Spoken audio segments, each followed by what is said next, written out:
3, 2, 1. Welcome everyone, wherever you're joining in from today. Good morning, good afternoon, and good evening. Super stoked to present this episode of the Freedom Series live stream with you. We've got Sammi Jaeger on the line. Sammi helps visionaries turn their big ideas into plans so the world can be filled with successful entrepreneurs who are doing great things. And more recently, Sammi's been playing around with an organization or a business called the Fuel Collective, which is on a mission to empower couples to create thriving relationships, because with better relationships, we can create a better world. Sammi, welcome to the show. Hey, thanks for having me. I'm so stoked to have you here because I know that there's going to be a lot of gold that's discussed and dropped on today's show. So what I'd say is, if you are watching this live or on a replay, please start a watch party, bring others in around the campfire in the conversation, hit the like button, and also throughout the next half an hour, 40 minutes, please post your comments below. My team's monitoring the chat on all different platforms, and we'll feed the questions back through to myself and Sammi. Sammi, where did this whole empowering, inspiring, unlocking visionaries start for you? So I had the opportunity to work in a business that was running the entrepreneur operating system in their business. So that's how they were living, breathing day to day. And I grew a lot in the time that I was working in that business. So for anyone who's not familiar, it's the entrepreneur operating system is the brainchild of Gino Wickman. It's from the book Traction. And through working in that business, I got exposed to this way of thinking. And from there, I read the second book, which is, or one of the other collection from that library, Rocket Fuel, which one of my favorites.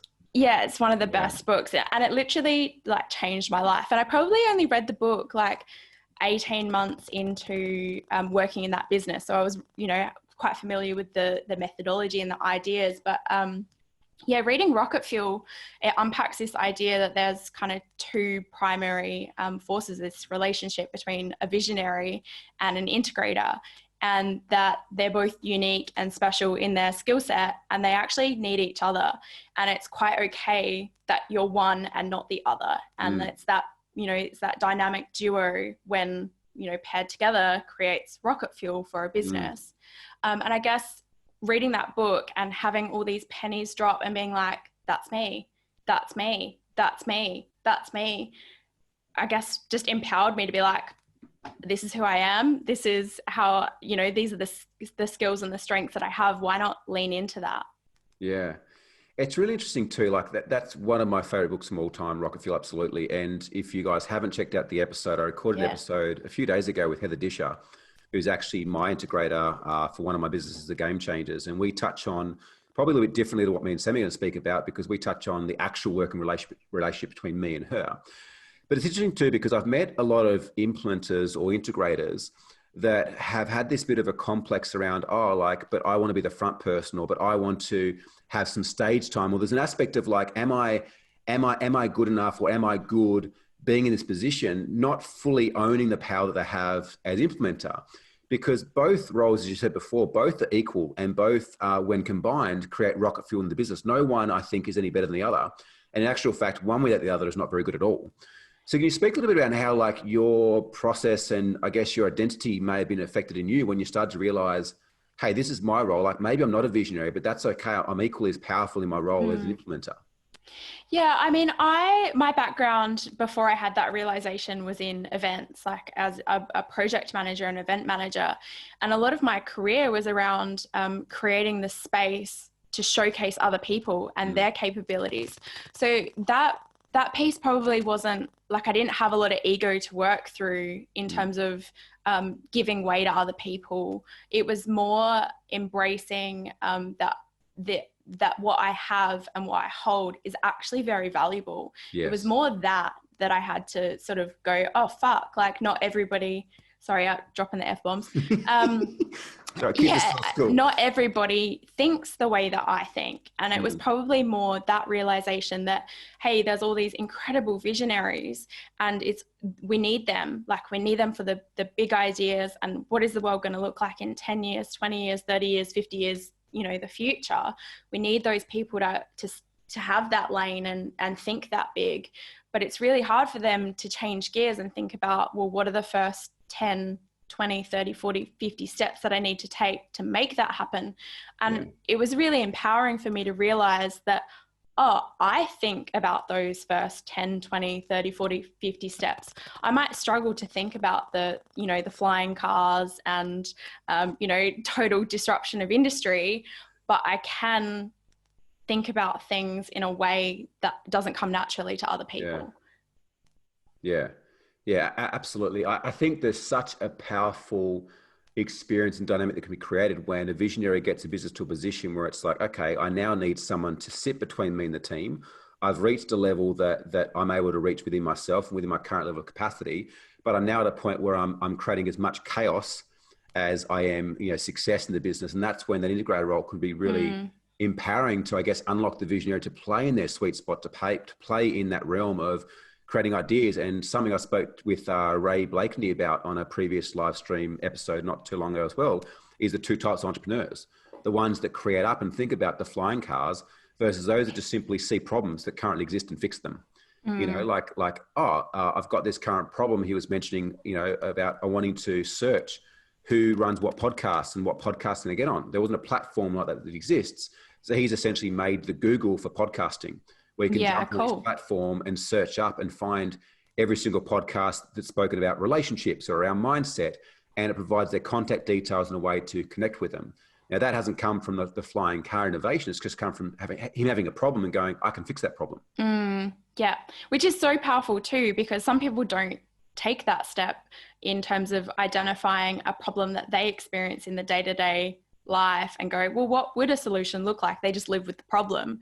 So that's where that visionary thing steps in, because they go, okay, well, if I'm having this problem, I'm sure that there are others who are having that problem, but that's not a default way of thinking for everybody. And that's kind of what that, that visionary integrator kind of idea comes from, right? It's like we need both people to see the problems and go, there's probably a better way to do this. Yeah.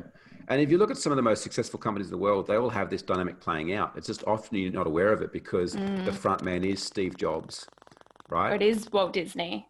Yeah, that's right. Yeah. You don't necessarily hear that there's someone in the background that's equally as important, that's basically helping to create order from chaos in the back end of things. I think you said a really important thing as well. I know it's something that touches my heart from my own personal journey, and that's kind of owning the strengths that you bring forth to the table. And I see a lot with people that we work with at the Game Changers and people that even friends and people I interact with, is that people shy away from owning all of who they are. There's almost this concept where they believe that these aspects of themselves are good, or these aspects should be shared and shown. These aspects are not good and shouldn't be shown. And someone put it beautifully in a previous episode as well, that many ways we're comparing our behind the scenes to somebody else's highlight reel, on social media. Like, has it been something where you've always kind of owned who you are and who you feel you're here to be in the world? Or is that something that you've felt has kind of developed and worked through as you've improved your mindset, as you've kind of grown in business? Yeah, I think that it's definitely something that I have had to work on and continue to work on. Like you kind of said earlier, I dropped a podcast at the beginning, or a couple of months ago now, but that took a lot. Like, it was like, okay, we're going to launch it in January. Now we're going to launch it in February. Okay, now we're going to launch it in March. And I think a lot of that time was me getting in my own way, because I've launched this podcast in this relationship sort of space, and I'm not the expert, and I'm not, I'm not a psychologist, I'm not a coach, I'm not a therapist, but I did want to create a space to have those conversations. So I think, going inward and going, okay, well, why am I getting in my own way here? What's happening? Okay, just own that this is something that you want to have conversations about. This is something that you have this much experience about. There is always going to be somebody who's got more. They're going to have more qualifications. They're going to have more experience. They're going to have had more, or different types of experiences. But that would be the case for everything. Yeah. So just start, just get okay with it. And it might feel uncomfortable, but lean into that discomfort. It's like that. The obstacle is the way. Yeah. Yeah. Ryan Holiday's book, fantastic book. And I love that about leaning into it. And you're right, there's always going to be someone that maybe knows more than you in a particular area, but they're not you. Yeah. And this is the thing that I think is really interesting, is that until we actually take off the facade of trying to be someone we're not. Because let's be honest, like we've all had experiences through our life, and maybe some of you guys are still there right now, where you're wearing this facade, and it might be unconsciously, but you're wearing a facade because you want to fit in, you want to belong, you want people to recognize you or to be proud of you, or, you know, to follow you, whatever the case may be. I honestly feel though that the power is in the vulnerability. And it's once we take off that facade and we start to actually own all of who we are, then we're living an authentic and genuine life. Then we can actually attract the tribe that resonate with who we are, our goods, our bads, our quirks, all the different qualities that we have as a human being. But we can't attract that genuine tribe until we first show up in a place of being authentic and genuine.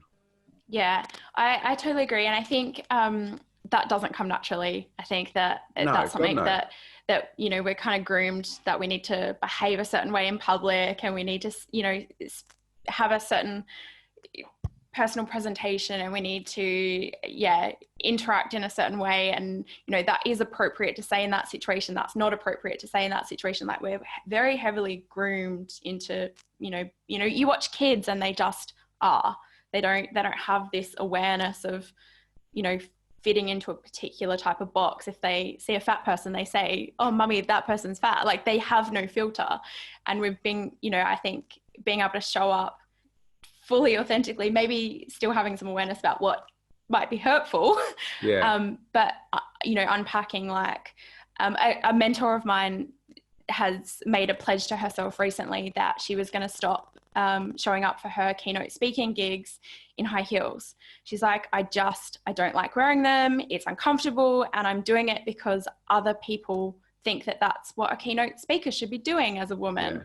And when she shared that story, I was like, well, hold on a second. Am I showing up how I want to show up? Or am I showing up how I think that other people want me to show up? Like, and that's pretty, like, you know, powerful when you start to think about and question yourself in terms of, well, is this me, or is this a version of me that I think that I should be? Yeah. I was having a giggle there because I used to do this thing, like, as you know, every quarter we run events for our members. And any members that are watching this right now would know that this is the case, whether they've realized it before, they're about to realize it. But on the first day, I'd always rock up wearing some chinos and a suit jacket and nice shoes. The second day, I'm thongs and shorts and a shirt. But that's probably who you are, right? Like the surfing entrepreneur who's just a bit chill. Yeah, it's super chilled. But the interesting thing is that I remember someone sharing with me, and I still remember it going through my head, like the day before that first event, and I rock on stage. It's like, you don't get a second chance to make a first impression.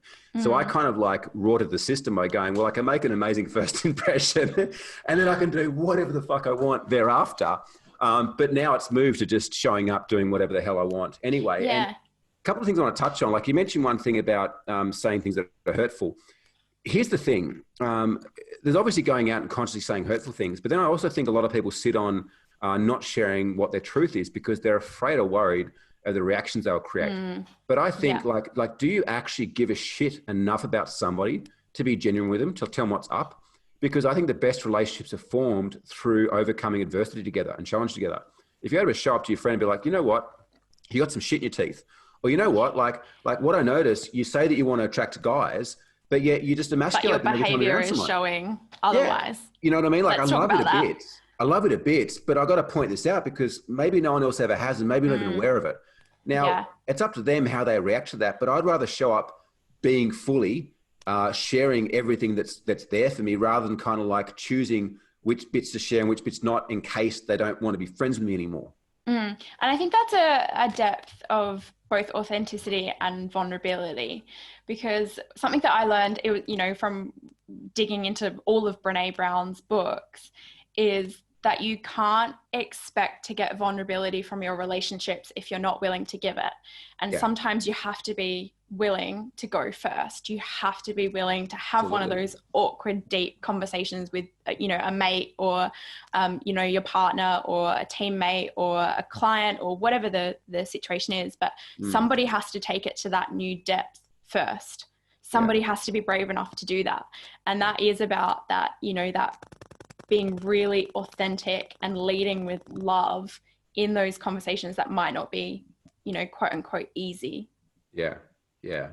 God, There's so much I want to say around this topic, and we're about to get in a rabbit hole. Before we do, we've got a couple of questions coming in. If you're watching live, welcome. Thanks so much for being here with the amazing Sammi. Lee from Adelaide, what would your top 3 money or investment advice be for people who want to prepare for what's ahead, whether it be any sort of economic downturn or pandemic? Out of curiosity, what would be your investment or money advice? Is that a question for me, or is that a question for you? Okay, for me, I am probably not the best person to answer questions about money. But what I do know about money is that you get rewarded for the value that you are able to provide. Yeah. So if you can become highly valuable and deliver, return on investment, you can be paid more to do so. Yeah. And I think, that investment piece, that looks different for everybody. I've got a few people that I really love in this space who would give far better and more insightful advice than me. One is the Purpose Academy. These guys, Harry and Tristan, dig into you as a human being and what is going to make you happy. Buying the house or the investment property or stocks or shares or whatever the vehicle to creating wealth, they will help you figure out what is most in line with you and who you truly are. Yeah. So I don't know if that's a roundabout way to answer the question, but it's a bit of a handball to someone who's far more equipped to answer it than me.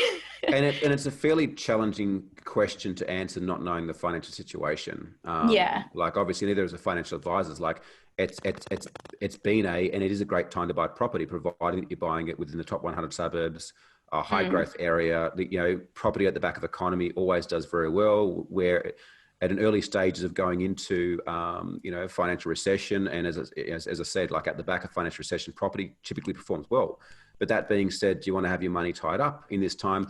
Like, I think there's no better time than right now to invest in your business, provided that you do have a business that is profitable and, you have an ambition to grow it to a point where it can work without you, because before that, you've just got a job.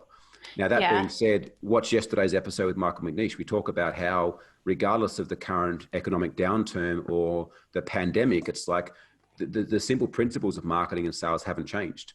We had so many clients that made more money and their businesses grew more during the pandemic. And weekly too, like I met a lot of people, my sales team met a lot of people on the phones whose businesses were going backwards in the same industries as our clients that were going forwards. And the sheer difference was not the product or service. There may have been some differences there, but it was the mindset, how they entered that experience. Yeah, and how they were entering that marketing conversation, because it's kind of like the unwritten rule that in marketing, you want to talk to the conversation that's going on in your prospect's head. Yeah. And that was the thing that changed. It wasn't the product or the service or the value that it delivered. It was the conversation that was going on in that person's, 100%. That buyer's 100%. Head, and all of a sudden we'd gone from like this Maslow's hierarchy of needs kind of thing where it was like, growth and survival and prestige, right down to the bottom of fundamental, like I need to feel safe, I need to feel secure, I need to know where my food, shelter, love is coming from. Toilet paper, some Sammi, cans of baked beans. But the conversation was what changed, not the product or the service or the offering. Absolutely. And this is the thing too, like I was recently listening to one of Jay Abraham's audio books. I'll get the name of it up here. But he was talking about how the fact, like he just like rubs his hands together anytime there's anything. It's called the sticking point solution from Jay Abraham. Anytime there is a financial recession or a crisis, because it breaks most weak business owners. Most business owners go into survival mode, and the moment they go into survival mode, their brains can't think of solutions. They can't think or can't see opportunities, which leaves more of the taking for those that have got a strong mindset. And this is why I just think, and I speak so much in my book around the psychology of business owners and why the psychology is way more important than strategy, throughout that process. Jill from Sydney says, Sammi, if you were to coach or mentor someone, how do you establish trust with someone who seems skeptical with coaching? Yeah. People do business with people. And they don't, yes, there might be a brand or a container that sits around a business, but ultimately people buy from people and they do business with people. So I think to get a buy-in for someone who's, you know, a bit resistant to coaching, there's a reason why. And it either is like that the way that you've shown up isn't right for them, but they need to know you, like you, trust you, but they also need to believe that you can get them the results, but that not only that, but that method or that process will work for them. So they need to believe that you can do it and that they can do it. So if you can bridge that gap, that's where the opportunity for a coaching or a mentoring relationship can start. Otherwise, it's just way too hard from a. I remember early on in my coaching career, like having clients like that, and it was just way too hard from a coaching perspective. Like I had to do way too much of the heavy lifting, and my clients never got as good a results as they could have because they didn't believe that they could do it. You know, there was an uneven match in there, and I guess I'd love to use this as a segue into discussing around relationships and, you know, relationships in business, relationships between each other. I think it's a bit of a hot topic. I recorded some content on it during COVID because obviously people were spending a lot more time than they probably used to around their significant other, which is creating a lot of friction. And I think it ties in nicely to a lot of what we relate to in business as well around values. Like jurists that I spoke to this morning, they have core values in their relationship. They have core values as a family that they align to, and that's how they operate their family very, very successfully as well. But Sammi, I'd love to jump into that. If you've joined us live, welcome. Please put your questions below wherever you're watching this from, and my team can feed it through to us here. Hit the like button. Let us know that you're loving the chat with Sammi. So relationships, Sammi. Yeah. What do you think is the biggest challenge couples have in relationship in building and growing a thriving relationship? I mean, I think there's heaps, and I think they show up differently for different couples, but I think the fundamentals are the same, and I think they're really similar in personal relationships or relationships in the workplace or with your team, like about having, a really strong, like you said, set of values that you both have alignment to, no matter if you've got one person who's got 3 or 4 core values that they live and breathe, and that's how they show up every day. And you've got another person who's got, values that are really, really important to them. And then when you try and bring them together, they are like magnets. You're going to fight an uphill battle the whole duration of that relationship. So if you can figure out what the shared or the overlap of core values are, I think that helps, helps give you a pathway for that relationship to figure everything else out. But if there's not a fundamental, if there's a fundamental values gap where someone really, really, really values up here and the other person's here, you're going to struggle to achieve much in terms of having a vision for where your life wants to go, being able to have constructive conversations, whether or not it's giving each other feedback or opportunities for growth. I think that's where it starts, is having shared core values and knowing what they are and why something's important to someone. Yeah. And having them alive in the relationship as well, not just knowing what they are, but constantly living and breathing them every day, every week to keep in alignment there, because you can have different values, but you've got to understand how, your partner's values align with your values or vice versa. They don't have to be the same values. So you need to be able to understand the synergy between the two, and that's how you're going to thrive as a relationship. Yeah. Sorry, you go. No, I was going to say, I would flip around and show you. I've literally got mine and Nate's on the wall. Here, Nate is my husband. Yeah. We've got love and connection as a core value of ours, and wholehearted living, which is about that authenticity and really showing up, and that we make a commitment that if we've got to have an awkward conversation, we want to live wholeheartedly. So we're going to have the awkward conversation. So it's nice to think about and reflect on. But live it every day as well. Yeah. Another one that we have is fun. And it's okay, cool. If we have to go grocery shopping, that's a mundane kind of thing to do, but how can we make it a bit more fun? Are we going to make a game? Are we going to, Could think of so many things.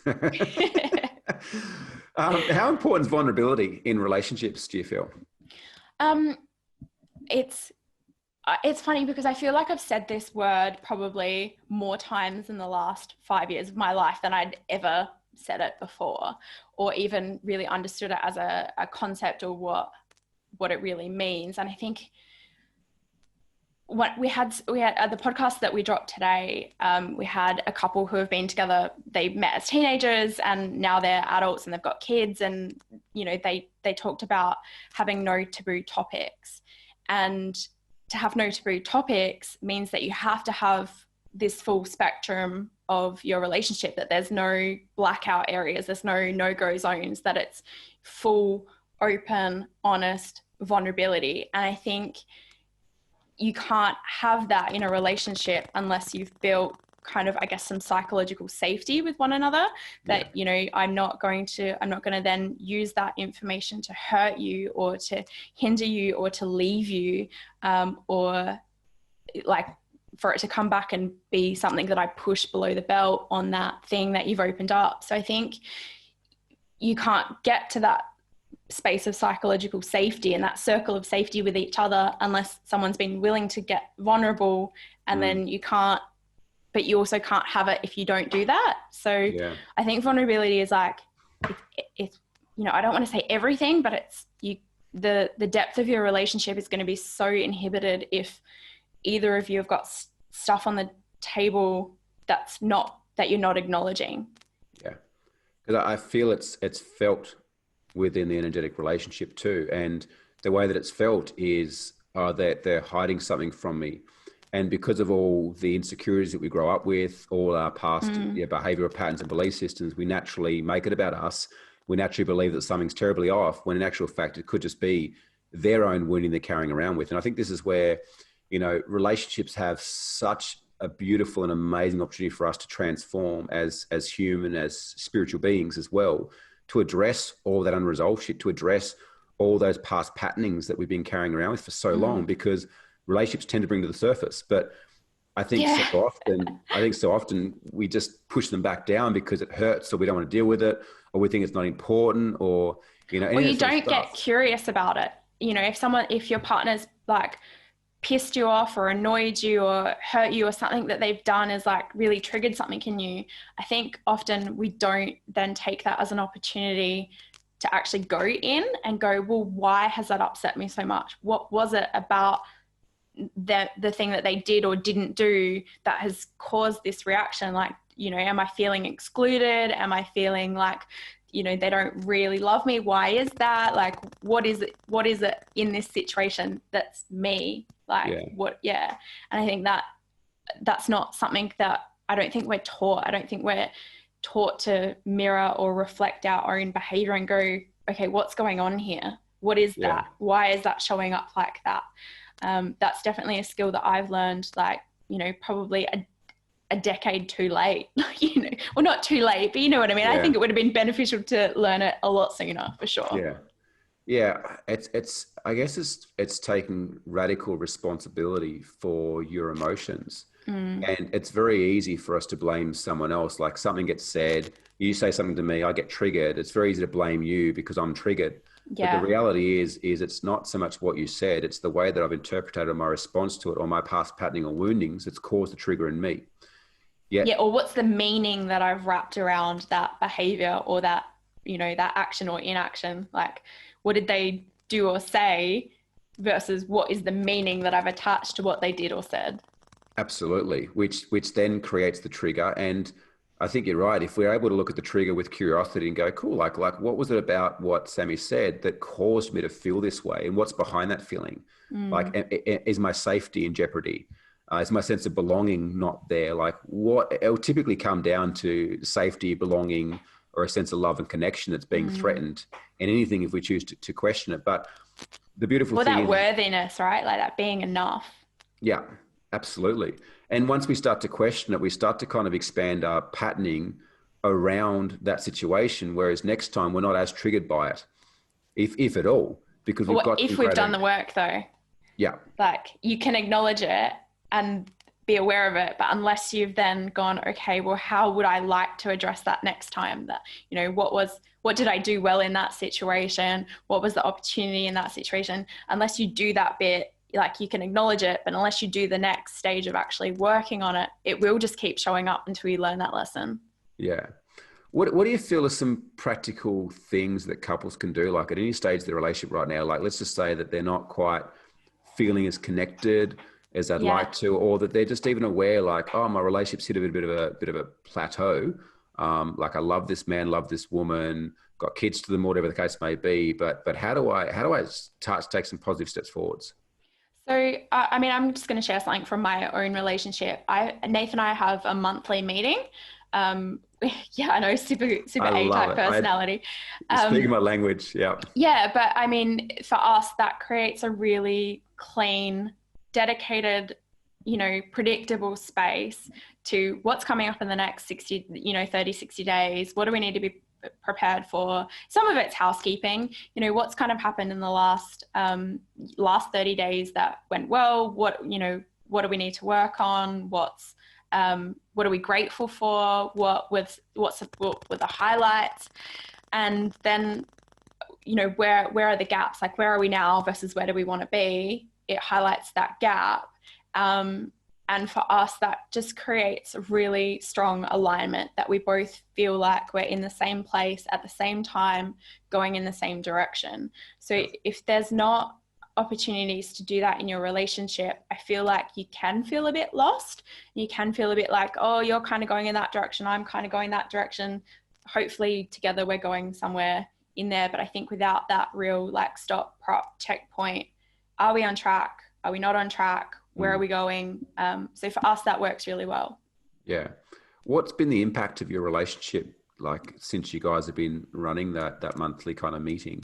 I feel you could sexify the name a little bit better I know it probably needs a cute. Just to bring a bit more inspiration. We have our like annual like planning day, and we call it the annual game plan, the AGP. But yeah, maybe the monthly meeting needs a sexier name. Yeah. Come to align it better. Next time we chat, I'll have a cute nickname for it. Yeah, do that. But how long have we been doing it? I mean, Nathan and I got married in 2012. And at that point we'd been together for 5 years. So I don't know, I think we're like 12, 13 years in. Wow. And I reckon we've been doing the same page, kind of monthly meeting, probably for 2.5 years, maybe 3 years. And I can't imagine not having it now. I reckon you instigated, didn't you? Yeah, of course I did. But I also have my husband's an engineer, so he's process driven human being as well. So he likes the agenda, he likes the structure, he likes it being in the calendar. He definitely wouldn't instigate it going in the calendar, but he likes that it's there. Yeah.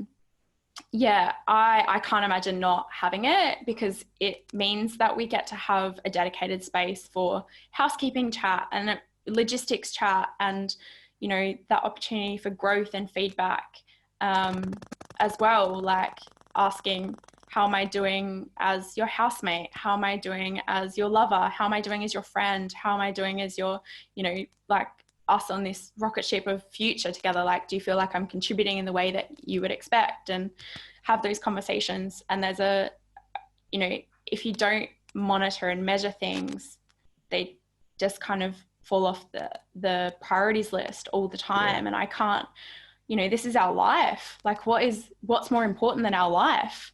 Like, yeah. So what's the impact? It's everything. Like creating that space to have those conversations for us is so important. And in the months where we've, had to jiggle it and it's had to go 2 weeks left or 2 weeks right because of just what's going on in our world, like I feel it, and I feel like, oh, we need to have a chat because everything feels a bit disconnected, or it feels like you're starting to get on a different page than me. And I definitely, for us, it works a treat. Yeah. I could almost imagine that maybe some of the guys and gals that are watching this are like, oh, that seems like so structured, like so business. Yeah. And maybe it does, but I guess, like, what is it worth to see your relationship succeed? And what's it worth for it not to? Like, divorces are bloody expensive and consume a shitload of time, energy, effort, and money. And the same principles to build like, if you've ever been involved in a phenomenal business that has like amazing culture, like imagine that in your intimate relationships, but like tenfold, because there's a sexual polarity and connection there from that level of intimacy as well. It's like those principles work for business. And although we're not saying, hey, like you should have a 15-minute huddle every morning and things like that. I think some basic structure and some feedback loops to have those conversations, to clear the air, to make sure that like anything that's not expressed in relationships builds as resentment, and it builds up. And this is how people get 20 years, 30 years in a relationship, and one leaves and the other one's had no idea that anything was going on because it was never discussed. And it got to the point where you just stopped kind of feeling that there was something in the air. You became used to it. You became kind of conditioned to it. And then wonder why your relationship's gone down the shit. Yeah. And I think, like, I don't know what the actual divorce rate is, but it's not even the divorce rate, right? Like, you can't say that every married person is in a healthy, happy, thriving relationship. So the divorce rate is only one measure. That's where two people have, actively chosen to exit that relationship publicly. Like, doesn't mean that they haven't there's exited the relationship and they're still in it. Yeah. Many of the roommates. I don't know, but like for us, that carving out that little bit of time each month to do that, it's the same as like a sports team having a rhythm around their training schedule before a game. Like, there's no team that performs well with all of the players just doing whatever they want whenever they want. Like, there needs to be an opportunity to regroup and actively work on things and have those conversations. So for us that works well, but I also am aware that like not everybody runs a super clean calendar to make that kind of cadence or commitment, but I definitely would recommend it in that kind of thing in some shape or form. Yeah. And it could be too, like if your parents with kids, it's like hiring a babysitter once a month or once a fortnight to go on a date night, just to remember what it was like before kids and responsibilities and everything else like that as well. So fantastic. So a couple of questions I got. First one, I've been asking a lot of the guests, which is really interesting to hear the answers. If you were to have a conversation with 10-year-old version of you, 10-year-old Sammi, knowing what you know now, what advice would you give her? So at 10 years old, what's that? That's like late primary school. I'd probably tell myself that you will find your people. Like, I know you feel like you don't belong right now, but they're coming, and they are the people that you bring into your world are worth the wait. Yeah. Like, and they make all the difference. Yeah. Yeah. Love that. And I think it touches on what we said before is if you want to fast track that, it's like be more okay with who you are and find a way to love yourself in a deeper, meaningful way. And, others will show up to reflect that. I had a question here from Jim, and I've absolutely got an answer for this, and I'm sure he would too. Jim from Melbourne. For Sammi, can introverts be effective team players and leaders? Yeah, absolutely. And I think sometimes more so than extroverts. I think there's like, obviously teams benefit from having both types, extroverts, introverts, but I think introverts can make great leaders because they often are quite considered, in terms of they don't have that extrovert need to jump out in front and say the thing or do the thing or get the limelight. So sometimes when they do step into that place and they're saying something, people listen because they're not out of the dialogue or the conversation. Sometimes it's quality, not quantity, I guess. Yeah. Well, that's just my experience. Yeah. I would say absolutely. Believe it or not, I'm a hardcore introvert, which a lot of people wouldn't realize. I didn't realize myself. I always thought I was extrovert because I loved being around people and people energized me, or so I thought. But I wondered why after the end of like a 2 or 3 day event that we'd run, like I'd just be an emotional wreck and just shattered and need so much space. And it was once I started to work through different personality profiling tools like Myers-Briggs, DISC and so forth, what I found is that I was more introverted than extroverted. Like I kind of sit in the middle a little bit, but I'm definitely more introverted than extroverted. I can do the whole this thing, but it also cooks me. Like it takes a lot out of me as well. So I think regardless of introverted, extroverted, like, everybody has the ability to be a great leader and everyone has the ability to be a great team player. Where they choose to be or not is another thing. And I think what prevents them from being a good team player or leader is the unresolved shit they're carrying around within them from their childhood and from their experiences growing up. I think that's what prevents people from being great team players and great leaders, not whether they're introvert, extrovert, whether they're a D-type personality or an S-type personality. I think that's irrelevant. Yeah, and they've all those personality types all have, strengths. So somebody who's really relationship driven as a leader looks very, very different than, someone who's strong strategy leader. But they all have their place, and not every leader is great at every part. Yeah, absolutely. Thanks for your questions, guys and gals as well. Really appreciate it. If you've got any further ones, put them in the comments below. We'll do our best to get them answered. Also hit the like button. Let us know that you're loving the conversation. So, Sammi, if people want to connect with you a little bit more, find a bit more about the Fuel Collective, the amazing work you're doing in the relationship space, or conversation with you around that integrated visionary type role, how can they find you? So on Instagram, I'm Sammi somewhere. The podcast that we launched is called the Date Forever podcast, and it's about dating both yourself and your partner for forever. We're on all the normal potty platform spaces, Spotify, Apple Podcasts, all of that. But the Fuel Collective website is fuelcollective.com.au. Yeah. And thank you for sharing that. And we'll put a link below here in the comments section too for you guys, make it super easy. What's the plans for you over the next kind of 3 to 5 years? 3 to 5 years. I think we can talk 3 because 5 feels like too long.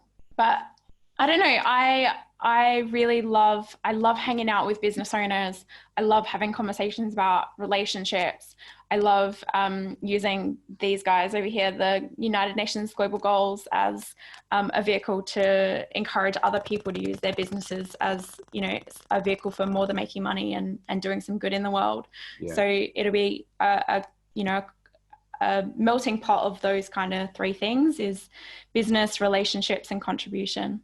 I love that. Business, relationship, contribution. And you're doing some phenomenal work as Thank well. You. And certainly see you making a huge impact. And if you want to find out more about the Global Goals, previous episode with Paul Dunn from B1G1 on the live stream series of the Comeback Game podcast as well.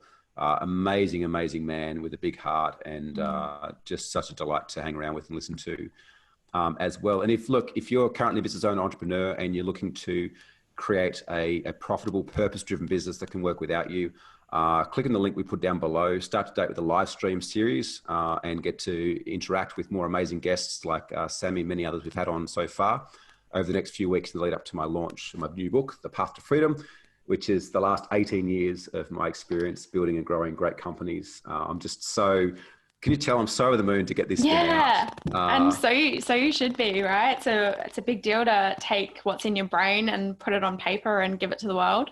Absolutely. It's interesting. I feel very proud around the effort, and that's something I never would have experienced about myself in the past, because like, oh, what will people think, or what's the ego there? And it's like, no, like I'm damn proud of myself for going through that process, not just the last 18 years of my life, the last 34 years of my life, but more so the last 4 months is laying down that 90,000 words into a book that I just know is going to make such an impact to people that read it, because I just see so many people out there in the marketplace with contradictive messages around what you should be doing in business. And I think that business owners, although we've got access to more information now, I think that they're more confused now than what they were 10 years ago. And they're desperate to grow great businesses. And I think that businesses have the ability to change the world. So I think more people that can get the simplistic approach to growing businesses with the right psychology, the world's going to be absolutely a better place. Sammi, thank you so much for your time. That I really appreciated having you on board, everything you've shared. Thanks for having me. Love the support. If you want to reach out to Sammi, we'll put the links below. Connect in with her. Follow our podcast, the Date Forever podcast as well. Sammi, look forward to seeing the next one. Yeah, thank you. Thanks for having me, and congrats on the book. I can't wait to read it. Yeah, thank you so much. And thank you to everyone who's tuned in today as well, either live or on the replay. Appreciate you. Lots of love from me, and look forward to connecting again soon.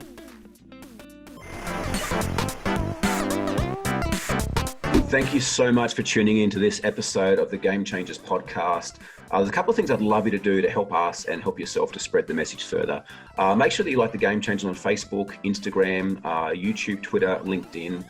Please subscribe by clicking the link below to ensure that you keep up to date with the weekly episodes we share here at the Game Changers podcast with amazing entrepreneurs and business owners around the world. And of course, like if you're in a position where you may be overwhelmed with business or looking for a way to grow faster, more effectively, and you realize that the key to success is being surrounded by amazing people who have been there and done that before, I'd like to invite you to apply to have a game plan session one-on-one with one of my team here at the Game Changers. There's no cost. If you get through, all that we ask is that you are doing a minimum of $250,000 per year to really be able to utilize the strategies and the tactics and the mindset shifts that we share with you, that you're coachable, that you're a decent person, and you're willing to take on board some advice. If not, that's totally cool. But I know for me, I wouldn't be where I am right now without the support of so many mentors and coaches and resources along the way.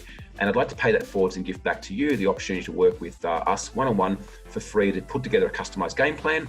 And the reason we're doing this is a couple of things. Number one is that sometimes it's just the smallest thing that can make the biggest difference. And I think that entrepreneurs and business owners have the opportunity to change the world. And if we can maybe help you to make the smallest shift to change your life and your world, you're changing ours in return. The second thing is that we are always looking for amazing clients to work with and to welcome into and invite into the Game Changers community. And so if at the end of the call, you do feel that there's a huge amount of value there, that we feel that there's a great values fit there, we can have a conversation about working together. But this game plan call, there's absolutely no obligations to work with whatsoever. Allow us to help you with the years and years and years of knowledge that we have in growing and scaling great companies. And I think that business owners are the future of the world. If there's a way that we can help you to create a better business, more profit, more fulfillment, more fun, I would love the opportunity to do that now. So click the link below, book your game plan session, make sure you follow us on social, and start to date with the latest episodes of the Game Changers podcast. My name's Barry William Maglidity. Thank you so much for your support, and look forward to seeing the next one. Bye for now.